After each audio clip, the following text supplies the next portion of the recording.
안녕하십니까. 반갑습니다. 이제 수업 일수도 얼마 남지 않았습니다.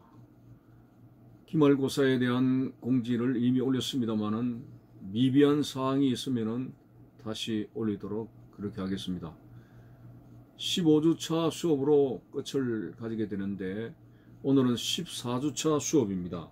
제2장 찰스 1세 치하의 청교도 주의에 대해서 수업을 하도록 하겠습니다. 찰스 1세는 아버지 제임스 1세의 성품과 비슷한, 그래서 우리는 부전자전이라는 말을 하게 되는데, 그 아버지가 얼마나 변덕스러웠습니까? 보좌관들의 말에 의해 가지고 모든 정치가 갈팡질팡하게 되는 그 모습, 순간순간 마음이 바뀌어지게 되는 그런 소신 없는 그 아버지 제임스 1세의 어떤 인품처럼 찰스 1세도 그 영향에서 자라서 그런지 상당히 마음이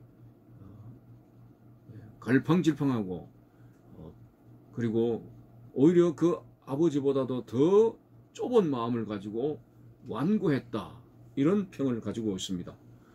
물론 어릴 때 환경이 대단히 중요한 것이겠죠. 예를 들어서 조선시대 연산군의 예를 들면은 어릴 때 그 연산군은 어머니를 일찍 잃었습니다.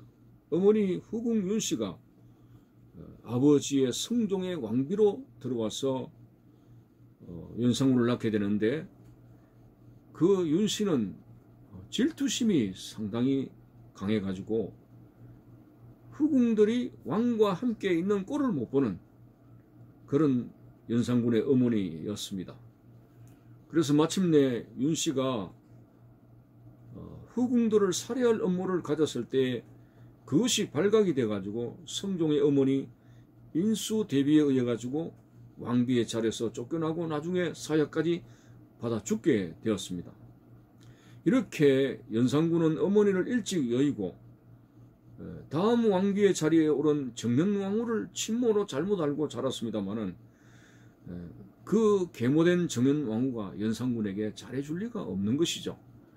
자, 이렇게 가정적인 어떤 불행한 환경 때문에 연산군의 어릴 때의 성격이 잘못 삐뚤어지게 되어져서 나중에 폭군으로까지 가지 않았나, 이렇게 보면서 찰스 1세도 그런 그 아버지 밑에 좋지 않은 그 영향, 환경, 뭐 이런 것들 때문에 어릴 때 잘못된 인격 형성으로 인해서 그가 왕으로 즉위하면서까지도 그런 성격이 바탕이 돼가지고 갈팡질팡하게 되고 변덕이 많고 완고하고 소신이 없는 그런 정치를 가지지 않았나, 이렇게 생각을 해보게 됩니다. 자, 이렇게 찰스 1세의 어떤 정확한 자기 소신보다도 충고자들이 필요했습니다.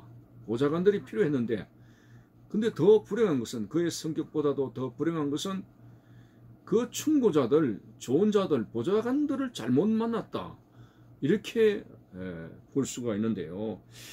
참 왕의 신하들이 왕의 사리 판단을 흐리게 하고 바른 것을 볼 수 없도록 앞을 가리는 그런 자들이 찰스 1세의 그런 그 충고자들이었습니다.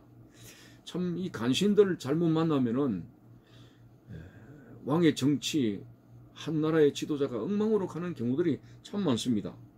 그래서 가만히 우리가 보면서 간신들이 지니는 그런 경악스러운 수단 동원의 10가지 기법이 있더라고요. 첫째, 간신들은 허황된 농담으로 거짓을 꾸미가며 위아래 모두를 기만한다. 두 번째, 흙을 백이라 하고 백을 흙이라 하여 시비와 곡직을 혼돈스럽게 만든다. 세 번째는 없는 것도 있는 것처럼 만들어내고 무고와 모함을 일삼는다. 네 번째는 뱃속에는 칼을 품고 있으면서도 입으로는 달콤한 말을 하며 근성 웃음 속에는 늘 비수를 품는다. 다섯 번째는 겉으로는 받드는 척하고 속으로는 거슬리는 마음을 지니며 늘 양쪽 칼날과 창을 겨누고 있다. 여섯 번째는 군주에게 아첨하여 군주가 스스로 포악해지게끔 유도한다. 일곱 번째는 당파를 만들어서 이리떼처럼 농간을 부린다.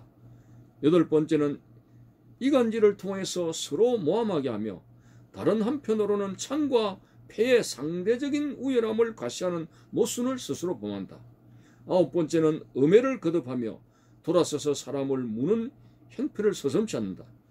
열 번째는 사람을 위협하고 압박하며 마치 은혜를 베풀듯이 깨어내어서 내 편으로 만든 다음 당근과 독약의 처방을 함께 구사하여 사람을 하수인으로 이용한다.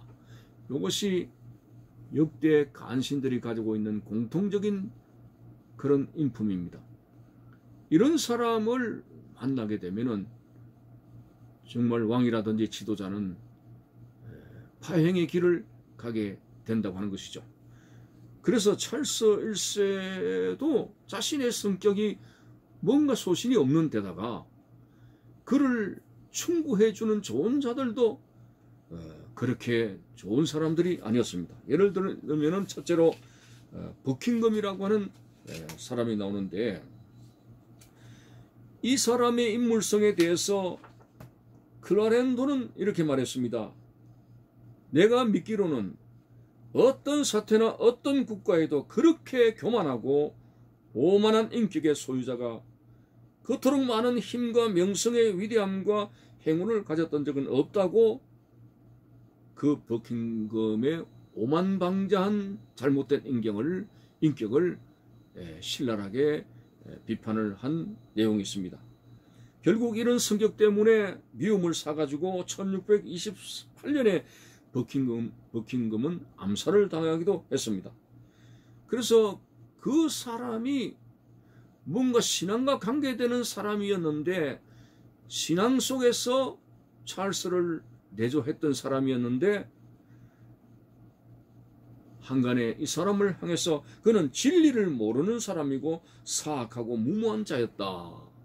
진리를 모르는 사람들이 어떻게 국교의 어떤 신앙의 보장안에 될 수 있었던가. 물론 어떤 겉모양은 가지고 있었겠죠.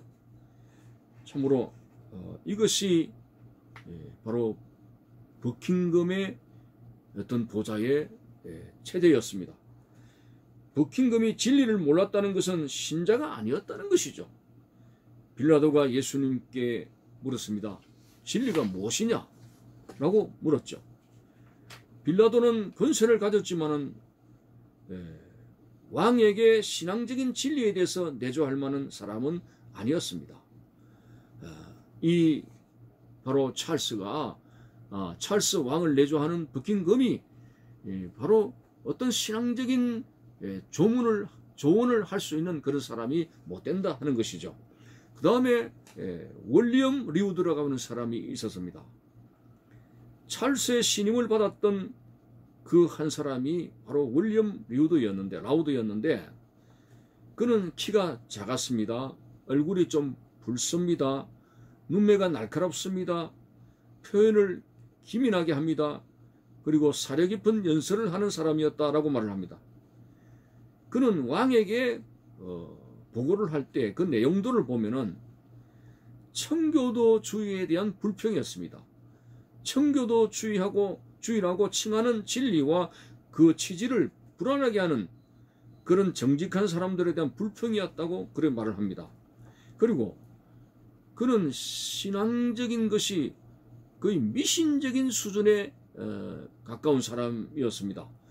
꿈과 징조와 같은 것을 잘 믿었다 이겁니다. 예를 들어서 한 마리의 방울새가 창문을 통해서 그의 서재로 들어온 것을 그는 굉장히 중요한 일이 일어난 것처럼 그렇게 기록을 하고 있고, 그가 꿈에서 링컨의 감독이 묶인 쇠사슬에 풀려나서 말 잔등에 올라타고 사라져 가는데 그가 따라잡을 수 없었다 하는 말을 하면서 이 꿈이 무슨 의미를 가지고 있을 거야 라고 꿈과 징조에 대해서 굉장한 의미를 두고 있는 사람이었습니다. 그래서 맥컬리는 꿈과 징조에 대해서 의미를 가지고 신앙생활하는 그런 윌리엄 라우더에 대해서 그는 맥컬리라는 사람이 그 사람은 아주 시야가 좁은 사람이다 이렇게 평을 했습니다. 그리고 가디너는 그는 아무런 천재성도 가지고 있지 않았으며 그 자신에게 대항하는 사람들에 대한 어떤 동정도 가지고 있지 않았다. 어떤 종류의 매력도 지니고 있지 않았다라는 말을 하게 되었습니다. 참으로 이 특별 계시 하나님의 말씀 시대에 이 말씀을 덮어놓고 꿈과 징조를 가지고 뭔가 하나님의 뜻을 헤아리려고 하는 것은 정말 위험스럽지 않을 수가 없습니다. 물론 요셉과 같은 경우는 하나님께서 꿈으로 시작해서 꿈으로 총리까지 갈 수 있도록 하게 되는 그런 꿈을 하나님의 계시의 수단으로 사용했습니다만 지금은 그렇지 않습니다.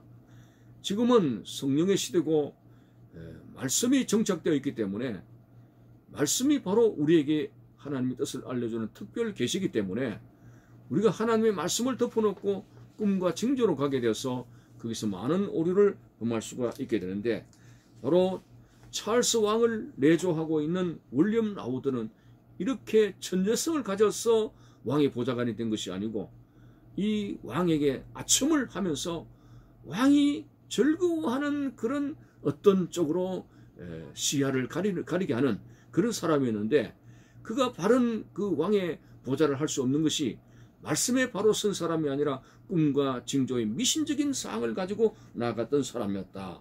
이렇게 볼 수가 있습니다. 제가 아는 여집사는 불신자입니다. 남편이.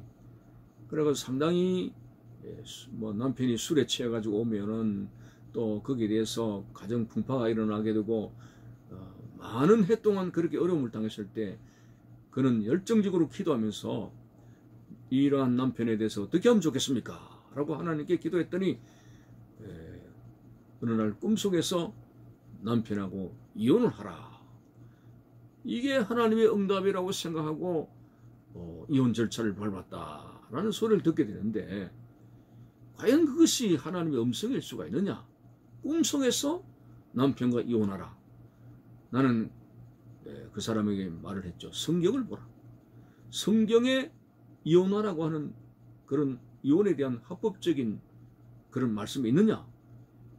이혼에 대한 합법적인 말씀이 있으면 그것이 정당한 바른 계시가 될 수 있지만 그렇지 않고는 성경에 없는 것을 꿈에서 가졌다 하는 것은 잘못된 것이다 라고 말을 했습니다. 바로 라우드는 이렇게 무모하게 꿈과 징조를 내쏘면서 왕에게 참모 역할을 했던 사람이라 볼 수가 있습니다. 특별히 라우드는 1589년에 뱅크로프트 감독이 말한 국교의 사도적 개성서를 국교에 신봉하는 자였습니다. 한마디로 청교도가 국교회의 캐톨릭 색채에 대해서 많이 지적을 했습니다만 뱅크로프트는 아니다. 국교회는 바로 사도적인 그런 성질을 갖는 진정한 교회다. 이렇게 말했는데 이걸 갖다가 바로 라우드가 신봉을 하고 있다고 하는 것이었습니다. 그래서 그의 성직자 친구들은 절대 정치를 극적으로 시도하려는 찰스의 열렬한 선동자였다. 그 라우드 같은 경우는 성찬상에 접근했을 때 몇 번 절을 하고 빵과 포도주가 진열되어 있는데 그곳을 향해서 7번 절을 하고 많은 기도문들을 읽은 다음에 빵 옆에 와서 빵이 들어있는 네프킨의 한 모퉁이를 점잖게 집어 올렸다가 다시 내려놓고 빵에 대해서 3번 절을 하는 이거는 기독교가 아니라 기독교 미신이라고 볼 수가 있는 것이죠. 라우드의 모습은 더 이상 신자라고 할 수 없는 미신 숭배자다. 미신적인 행위를 성스러운 미덕이라고 주장하는 것. 그것은 마치 중세 때에 교황권의 남용으로 면죄부를 판매하고 수많은 의식주의로서 인위적인 신비주의와 막을 만들어서 사람을 현혹했던 것과 같은 그런 모습이라고 생각할 수가 있습니다. 그 다음에 라우드의 그 교회 정치를 보게 되면은 라우드가 자신을 왕의 주요 인물로 만들려고 했지만은 사실상 그 제임스 때의 그 제임스는 라우드의 인간성을 간파하고 있었습니다. 내가 생각하고 있는 분명한 진리는 라우드가 모든 권위와 직에서 물러나야 한다. 그 이유는 그가 침착하지 못하며 일의 성사의 때를 알지 못하며 자신의 머리를 가지고 종교개혁의 한계를 설정하는 일들을 하고 있다고 찰스의 아버지 제임스 때부터 이 라우드를 그렇게 보았습니다. 근데 어쨌든 찰스 1세가 왕이 되자마자 라우드는 특별 보좌관이 되면서 참모 역할을 하게 되는데 찰스 왕이 불행하게 된 그 원인이 바로 그 사람에 대해서 상당히 어떤 영향을 가졌다 이렇게 볼 수가 있습니다. 특별히 그 라우드는 왕에게 조언을 하는 여러 가지 잘못된 그 가운데 1629년에 강령을 발표했는데 주의 식탁을 제단이라고 부르고 그것을 교회 동쪽 끝에다 두게 되었고 성당에서 고위 성직자의 긴 망토를 보다 동일하게 만들어서 사용하고 또 배기를 균등하게 만들어서 사용하는 이렇게 되니까 가톨릭의 색채를 가지게 되니까 청교도 주의자들과 마찰을 일으키지 않을 수가 없는 것이죠. 영국의 그 하원들의 대부분 70%가 청교도 주의자들인데 청교도 주의자들 의원들과 그리고 왕의 정책과 충돌을 가지지 않을 수가 없게 되고 나중에는 크게 의회와 충돌을 가져오게 되는 결과를 가지게 됩니다. 자, 이런 상황 속에서 로마 캐톨릭의 어떤 교황권의 침략, 그 도전을 받는 일들도 많이 생겼습니다. 예를 들어서 덴마크 사람들이 저항을 해가지고 루트에 의해서 진압이 되어지게 되는 신교도의 승리, 그리고 영국 사람들의 대부분이 신교도의 영향력을 가지게 되면서 로마 카톨릭에 대해서 매우 붕괴하고 있는 그런 상황, 그런 상황 속에서 이 찰스 왕의 주위에 있는 사람들이 어떤 그런 방향으로 가고 있느냐 하면은 몬테그 박사 같은 경우에 몬테그 박사가 하원의 심판대에 소환됐습니다. 라우드에 의해서 이 사람은 왕실의 권세를 추앙했다. 왕의 왕권 신수설 비슷한 말을 하게 되는 거죠.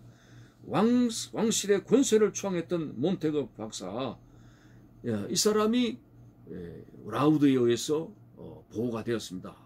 의회로부터 질타를 받았지만은 라우드에 의해서 보호가 되어졌고, 그 다음에 시부토프라고 하는 그 사람은 율법에 위배되는 명령에도 순종할 것을 설교했지만은 또 이것이 하원 의원들에 대해서 질타를 당했습니다만은 또 라우드에 의해서 보호가 되어졌습니다. 참 이렇게 청교도주의가 찰스의 국교도의 어떤 신앙에 대해서 건의를 하게 되었을 때에 이런 잘못된 보좌관들에 의해서 청교도주의자들의 건의가 묵살되는, 그리고 탄압이 되어지게 되는 그런 방향으로 가게 되었다고 하는 것이죠. 자, 그래서 찰스 왕의 입장에서는 의회가 필요한 것인가, 의회가 필요한 것인가 할 그런 의문을 가지게 될 정도로 그렇게 마찰이 되어졌습니다. 자, 책에 있는 대로 라이튼의 경우를 생각하게 되면은 1629년에서 1640년까지 11년 동안 왕은 라우드와 같은 사람들의 충관에서 의회를 무시하고 통치를 했습니다. 무한 독재의 신뢰로서 대주교 라이턴의 아버지 알렉산더 라이턴 경우 그가 런던에서 화란으로 망명했을 때에 고위 성직자 계급에 대항하는 시온의 열망이라고 하는 글을 썼을 때에 그수로 인해서 체포가 되어지게 되고 그는 런던 감옥으로 들어가게 되고 해충이 우글거리는 더러운 토굴에서 15주간 동안 머물고 몸의 머리털과 살갗이 벗겨지는 상태가 되었습니다. 세계보로 꼰 채찍으로 36대를 쳤습니다. 그 후에 거의 2시간 웃음과 조롱 속에 있었게 되고 그리고 그의 반쪽 귀를 절단당했고 코의 한쪽을 배임을 당하고 뺨에 벌겋게 다른 쇠로 2글자를 새겨지게 되는 그런 고문과 고통을 당하게 되었습니다. 자, 국교회의 잘못된 성직체제에 항의하는 사람을 이렇게 잔인하게 고문하고 신체에 대해서 가혹행위를 하게 되었습니다. 만일 라이턴이 비성서적인 주장과 이단이라 할지라도 이렇게 고문하는 그들의 마음바탕은 결코 진리에 서 있는 사람들이 아니라고 하는 거죠. 왜? 예수님께서도 칼은 칼로 망한다고 말씀했기 때문에 이단들에 대해서 물리적인 행사를 하는 것은 옳지 않은 것이라 하고 볼 때에 라이턴이 비록 이단이라 할지라도 이렇게 고문을 하는 것은 잘못했다 하는 이야기가 되는 것이죠. 그 다음에 윌리엄 프린 경우를 말씀드리면 1632년에 윌리엄 프린은 기도자의 재난이라는 책을 출판했는데 그 내용은 그 당시에 잘못된 그 세속적인 부패한 연극의 연기에 대해서 고발한 내용을 가지고 있습니다. 그 당시에 이런 그 연극에 대해서 국교도의 성직자들은 그것에 굉장히 박수를 보내고 그것을 즐기고 있는 그런 상황이었습니다. 자, 그로 인해서 윌리엄 프린은 기소를 당하고 5,000파운드의 벌금이 부과되었고 법학원 대학에서 쫓겨났고 변호사의 직위를 파직당했고 형정으로 가서 길을 절단당하고 투옥이 됐습니다. 성직 계급을 공격한 글 때문에 처음에 잘려진 길을 조심스럽게 꿰매어 놓았는데 그 길을 다시 베어버리게 되었습니다. 자, 청교도 신자이자 윌리엄 프린은 1632년에 쓴 그 기도자의 재난 책은 대중 연극이 한마디로 죄악이 가득하고 비기독교적이고 엄란하고 경건치 못하는 그런 구경거리자 가장 해로운 부패물이라고 지적을 하게 된 것이죠. 자, 이것을 국교도 성직자들은 싫어하는 것입니다. 왜? 국교도 성직자의 성월들이 바로 이런 부패와 타락 속으로 가 있기 때문에 이러한 연극을 그들이 국교의 성직자들이 즐겨하는 그런 연극을 질타하는 것은 그들이 비위를 거스르기 때문에 결국은 이 윌리엄 프린은 이 책을 펴냄으로 말미암아 큰 고문을 받게 되었습니다. 자, 그 다음에 제니 기더스의 의자라고 책이 나와 있는데, 자, 하루는 하얀 제의를 입었습니다. 가톨릭 색채가 나타났죠. 국교도 에딘버러 목사가 독경대를 통해 가지고 그날을 위해 특별 기도를 했습니다. 그 기도의 내용이 전부 다 가톨릭 색채요, 또 비성서적인 인간의 카리스마 중심의 어떤 기도의 색채를 가지고 있는 것이 틀림없었습니다. 그때에 이 기도를 듣고 있었던 한 여자, 분화가에서 매점을 운영하고 있는 제니라고 하는 이름의 한 여자가 그 소리를 쳤습니다. 수능들이다 한마디로. 응? 당신은 내 귀에다가 그냥 미사를 하겠느냐 하면서 그 여인이 안고 있던 의자를 그런 가정스러운 기도를 하고 있는 에딘버러 목사에게 던져버렸습니다. 자, 의자가 날아갔습니다. 목사는 웃음거리가 되었고 창피한 순간을 급히 피해서 도망을 쳤습니다. 자, 이렇게 순간적으로 일어난 이 의자가 던져지는 사건으로 인해서 굉장히 큰 파문을 일으켰습니다. 맥쿨리 경은 그녀가 던진 의자로 말미암아 영국의 자유의 발자취를 더듬고 있다고 할 정도로 큰 의미를 두고 극찬을 하게 되고, 그리고 에딘버러와 스코틀랜드 전체, 그리고 영국의 아일랜드 전체에서 도저히 걷잡을 수 없는 동료가 바로 제니의 의자가 날랐던 사건 때문에 일어나게 됐다, 이렇게 말을 했습니다. 스탠리 목사는 프랑스 혁명이 일어났던 날들을 제외하고는 어떤 것도 이보다 더 큰 그런 중요한 결과를 낳는 소동을 일으키지는 않았다 할 정도로 제니가 신앙적인 정의감이죠. 이 정의감을 가지고 잘못된 기도를 하는 그 목사에게 던진 그 의자의 사건이 이렇게 큰 프랑스 혁명과 맞먹는 그런 어떤 영향을 끼쳤다고 극찬을 하고 있게 됩니다. 그래서 제니의 의자를 던진 사건이 프랑스 혁명과 견줄 정도로 개혁주의 신앙의 운동의 부활을 가져다 주었고, 그 제니는 칼빈이나 루터처럼 학자로서 신앙운동가로서의 다듬어진 전문성의 사람이 아닙니다.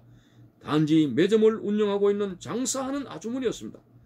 그런 장사하는 아주머니도 신앙을 가지고 그 바른 신앙에 의해서 정의에 대해서 부글부글 끓는 그런 용감한 분노의 표출로 의자를 던졌을 때에 굉장한 종교개혁자의 어떤 성질을 갖는 그런 성과를 가져오는 일을 하게 되었습니다. 자, 이렇게 되면서 결국 찰스 1세는 국교도 중심으로 정치가 나아갔고 비성경적으로 나아가며 의회와 충돌이 되어지게 되고, 결국 찰스는 의회를 무시하면서 절대 왕권 중심으로 정치를 하게 되었습니다. 심지어는 아버지가 가지고 됐던 그 왕권 신수설, 그 왕은 신으로부터 온 것이다. 그렇기 때문에 너희들이 아무리 청교도 주의에 바른 어떤 것을 가지고 있다 할지라도 왕에게 이렇게 저렇게 갖다 붙다 말해서는 안 된다. 왜? 이 왕권은 신에 의해서 주어진 것이기 때문에 왕에게 이것을 하라 저것을 하라 할 수가 없다. 이런 왕권 신수술을 가지고 있었기 때문에 특별히 그 청교도 주의를 가지고 있던 그 의회하고 마찰이 일어날 수밖에 없게 되고, 결국은 크롬웰에 의해서 청교도 혁명이라고 하는 전쟁이 일어나게 됐죠. 그 왕당파와 의회파의 어떤 싸움이죠. 자, 이런 그 전쟁의 와중 속에서 그 웨스트민스터 실학회의가 소집이 됐는데 1642년 의회는 회의를 소집할 것을 결정했고, 웨스트민스터에서 1643년 소집할 것을 각일하는 법이 통과돼 가지고 웨스트민스터 회의가 1643년 그 청교도 혁명의 과정 속에서 소집되어져 가지고 그리고 거기에 대한 우리가 결과가 나타났는데, 그게 바로 유명한 웨스트민스터 대소요리문답, 바로 이런 어떤 결과를 가져오게 됐습니다. 대소요리문답을 지금 잠깐 보면은 대요리문답은 성직자들을 위한 내용입니다. 196개의 질문과 답으로 되어 있고, 그리고 소요리문답은 평신도들을 교육하기 위한 것인데 107개의 질문과 답으로 되어 있습니다. 즉 소요리문답은 일반 성도들에게 교리교육을 위해서 만들어진 것인데, 자, 그래서 이 12문까지는 하나님에 대해서, 20문까지는 원죄와 타락한 인간의 상태에 대해서, 38문까지는 구속주 되시는 그리스도에 대해서, 그리고 84문까지는 십계명에 대해서, 97문까지는 세례와 성찬에 관해서, 나머지는 주기도문에 관한 내용을 가지고 있습니다. 이것이 크롬웰 청교도 혁명 전쟁의 와중 속에서 의회가 웨스트민스터 회의를 소집해 가지고 그런 좋은 결과를 가져오게 된 부분도 있습니다.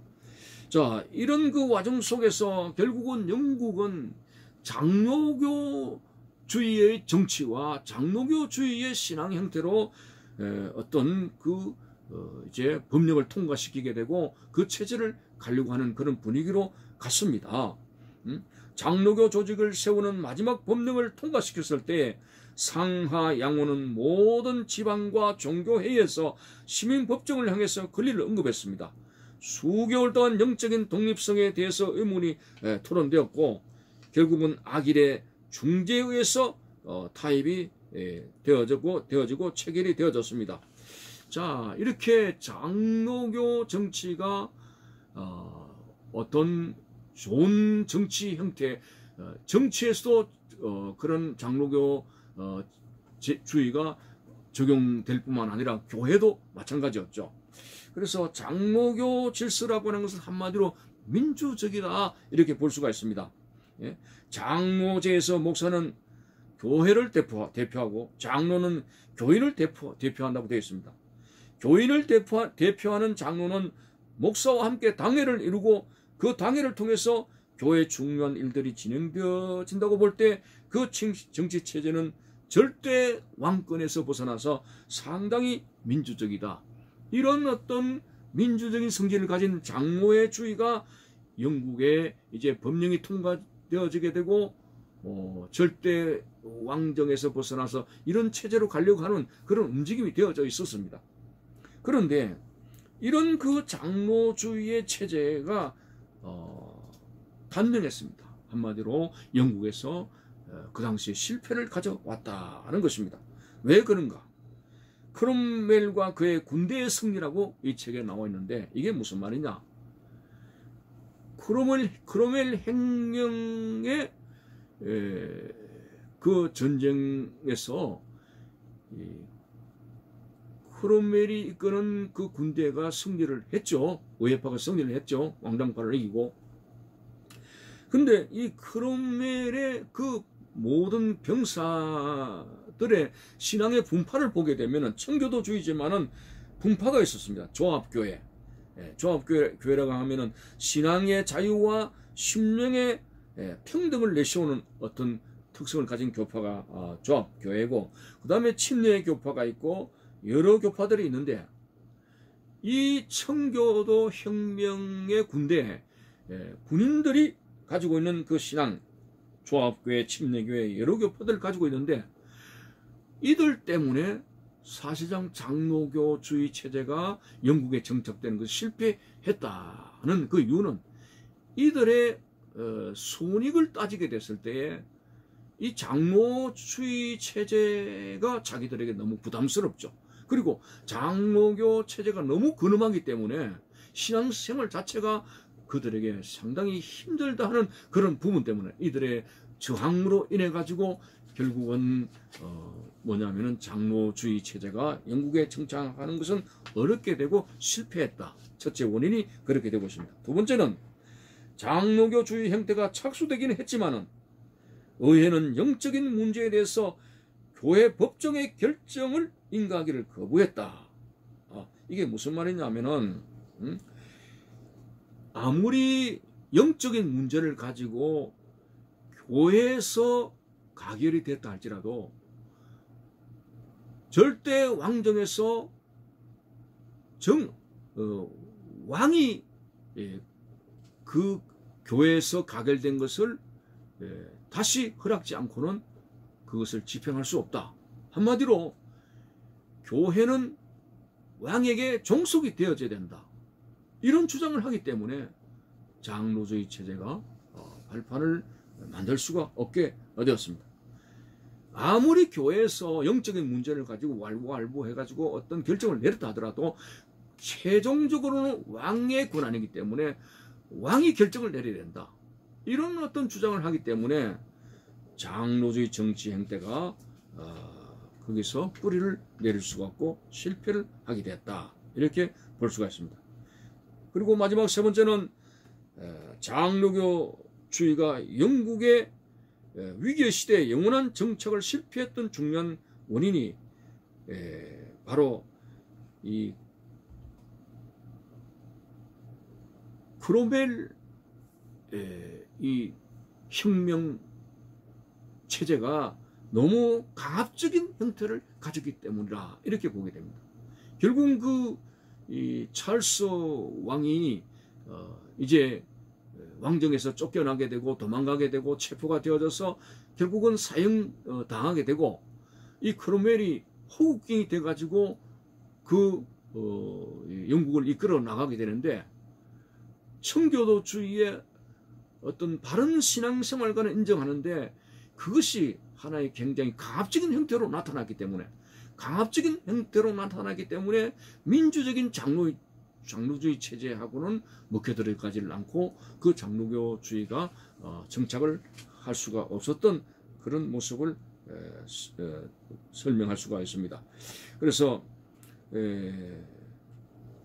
현재 우리 장로주의도 보더라도 이 장로주의의 이런 교회 정치의 본질을 벗어나게 되면은 서로 입지를 강하게 주장하게 될 때에 민주적인 그런 어떤 성질을 잃어버리는 것처럼, 이 청교도주의의 어떤 바른 신앙관을 가지고 있었습니다만은 그 청교도주의의 신앙관을 실천하는 방법이 너무 강경하게 되었을 때에 민주적인 형태를 가지게 되는 장로주의하고는 맞지를 않게 되고, 이것이 바로 실패하게 된 마지막 주요 원인이 될 수가 있습니다.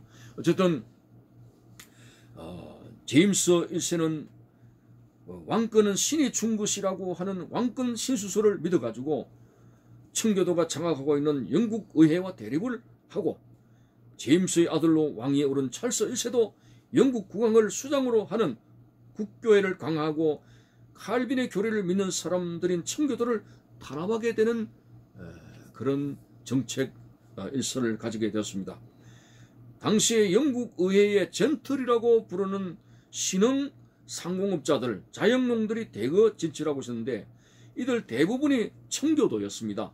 칼빈의 교리에 따라서 건면과 검역과 전략과 검소함을 실천하는 사람들이었는데, 이런 사람들이 바로 그 당시에 경제를 장악하고 있었기 때문에, 이 젠트리가 경제를 장악하고 있었기 때문에 이 사람들이 바로 청교도주의고, 결국은 이 찰스 왕과의 경제적인 이슈를 통해서도 마찰을 계속 일으키게 되는 부분들이 있습니다.